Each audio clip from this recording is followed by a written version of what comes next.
Tapi karena Presiden sebagai kepala negara, simbol negara yang harus kita junjung tinggi oleh semua stakeholder, maka kita memanggil para pembantunya. Dan pembantunya ini yang berkaitan dengan dalil pemohon. Kenapa kita panggil? Itu karena begini. Dalil pemohon mengatakan keberpihakan lembaga kepresidenan dan dukungan Presiden Joko Widodo dalam Pilpres.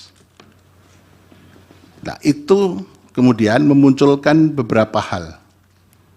Satu, cawe-cawe yang sudah saya sebutkan tadi. Kemudian keterlibatan ASN, TNI, Polri yang tidak netral. Ada sangkaan, dugaan PJ Gubernur, Bupati, Wali Kota yang PJ itu juga ikut bermain di situ. Ini sangkaan atau dugaan yang perlu dibuktikan di persidangan ini. Kemudian ada peran serta lurah kepala desa juga yang ikut cawe-cawe, ikut menggalang massa, dan kemudian bansos yang dianggap mempunyai korelasi dengan elektoral. Tapi ternyata dari berbagai diskusi, bansos itu elektoral lebih berkaitan, dalam persidangan ini muncul, lebih berkaitan dengan elektoral pada pileg legislatif. Nah, ini mungkin Pak Erlangga nanti bisa Jadi yang partai yang naik pesat suaranya adalah Golkar.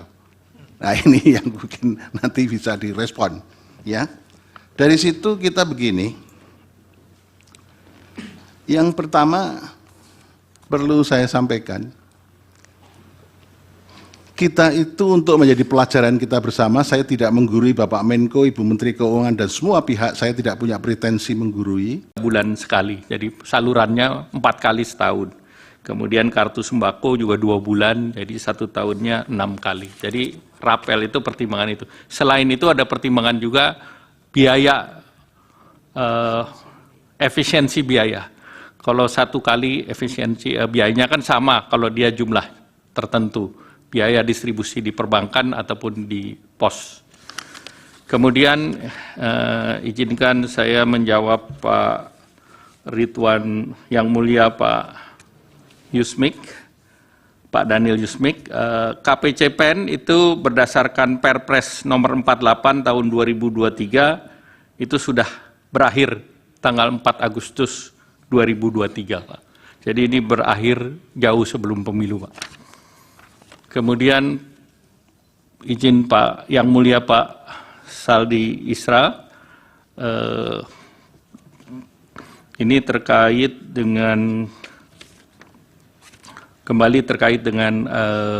resiko pangan yang 11,3 triliun, ini kan belum dicairkan, Pak. Jadi ini masih dalam pos.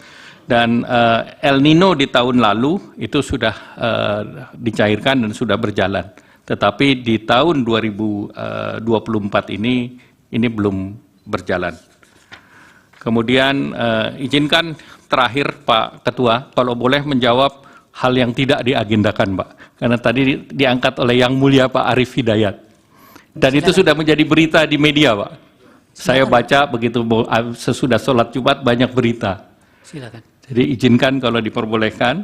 Pertama saya hadir ini undangan untuk perhitungan perselisihan hasil pemilu presiden. Yang kedua saya hadir sebagai Menko Perekonomian.